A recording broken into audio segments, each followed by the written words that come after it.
IPL போட்டி ஆரம்பிக்கும் முன்பே திடீர் திருப்பம், சிஎஸ்கே அணியில் குழப்பம், 4 முக்கிய வீரர்கள் விலகல், அதிர்ச்சியில் ரசிகர்கள்.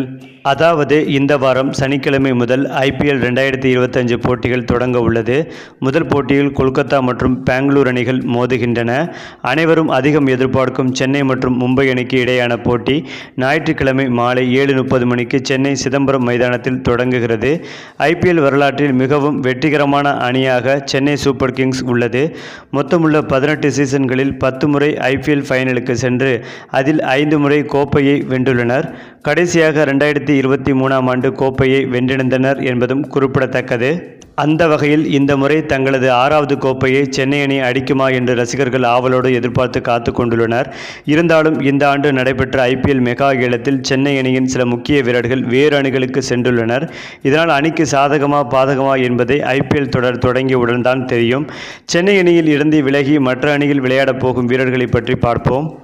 அதேபோல் முஸ்தபிர் ரஹ்மான் 2024ஆம் ஆண்டு நடைபெற்ற மினி ஏலத்தில் சென்னை அணியில் இணைந்தார். வங்கதேசத்தைச் சேர்ந்த முஸ்தபிர் ரஹ்மான் பவர் பிளேயிலும் டெத் ஓவர்களில் சிறப்பாக பந்து வீசியிருந்தார்.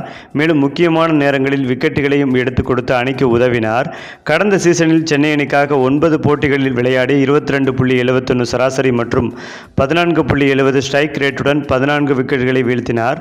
இந்த ஆண்டு ஏலத்தில் யாரும் அவரை அணியில் எடுக்கவில்லை. மேலும் கடந்த சில சீசன்களாக சென்னை அணிக்காக விளையாடி வரும் துஷார் தேஷ்பாண்டே ஆரம்பத்தில் ரன்களை வாரி வழங்கினாலும் அதன் பிறகு சிறப்பான ஒரு பவுலராக தன்னை மாற்றிக்கொண்டார். சிஎஸ்கேவின் மிகவும் நம்பகமான வேகப்பந்து வீச்சாளர்களில் ஒருவராக துஷார் தேஷ்பாண்டே உருவெடுத்தார். பவர் பிளேயின் போதும் இறுதி கட்டத்திலும் விக்கெட்டுகளை வீழ்த்தி அசத்தினார். 2024ஆம் ஆண்டு பல போட்டிகளில் சிறப்பாக பந்து வீசியிருந்தார். ஆனால் ஐபிஎல் மெகா ஏலத்தில் ராஜஸ்தான் ராயல்ஸ் அணி அவரை ஏலத்தில் எடுத்துள்ளது. மேலும் நியூசிலாந்து அணியின் ஆல்ரவுண்டர் டேரில் மிட்சல் ஐபிஎல் 2024இல் சென்னை அணிக்காக விளையாடினார். ஸ்பின்னர்களை சிறப்பாக விளையாடக்கூடிய திறன் கொண்ட இவர் சென்னை அணிக்காக சில போட்டிகளில் நன்றாக விளையாடினார். டாப் ஆர்டர் சரிவை சந்தித்த போது நிதானமாக ஆடி ரன்களை சேர்த்தார். மேலும் இவர் பந்து வீச்சும் அணிக்கு உதவியது. இந்த ஆண்டு நடைபெற்ற மெகா ஏலத்தில் இவரை எந்த அணியும் எடுக்கவில்லை. குறிப்பாக சென்னை அணியிலிருந்து விலகிய மற்றொரு முக்கிய வீரர் மிட்சல் சாண்ட்னர். நியூசிலாந்து அணியை சேர்ந்த இவர் நீண்ட ஆண்டுகளாக அணியில் இருந்தாலும் குறிப்பிட்ட போட்டிகளில் மட்டுமே விளையாடி உள்ளார். அணியின் காம்பினேஷனால் இவருக்கு வாய்ப்பு கிடைக்கவில்லை. ஆனால் தான் விளையாடிய அனைத்து போட்டிகளிலும் மாற்றத்தை ஏற்படுத்தியுள்ளார். தற்போது நியூசிலாந்து அணியின் கேப்டனாக இருக்கும் இவர் உலகின் சிறந்த பந்து வீச்சாளராக மாறி வருகிறார். ஐபிஎல் 2025 ஏலத்தில் மும்பை அணி இவரை எடுத்துள்ளது. சென்னைக்கு எதிராக சென்னை மண்ணில் இவருடைய பந்துவீச்சு மிகவும் முக்கியத்துவம் வாய்ந்ததாக இருக்கும்.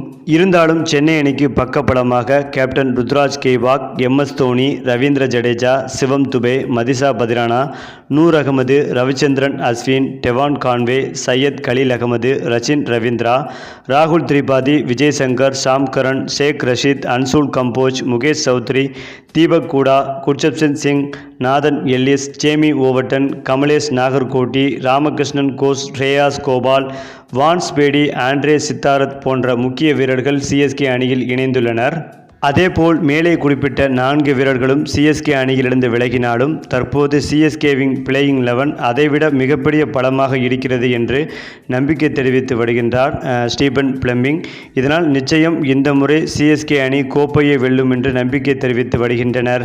சரி, இப்போ நீங்கள் சொல்லுங்கள், சிஎஸ்கே அணி ஐபிஎல் கோப்பையை வெல்லுமா? இதை பற்றிய உங்களுடைய கருத்துக்களையும் உங்கள் கமெண்ட்டில் சொல்லுங்கள். மேலும் இந்த வீடியோ உங்களுக்கு பிடித்திருந்தால் லைக் பண்ணுங்கள், ஷேர் பண்ணுங்கள், மறக்காமல் நம்முடைய சேனலை சப்ஸ்கிரைப் பண்ணிக்கங்க.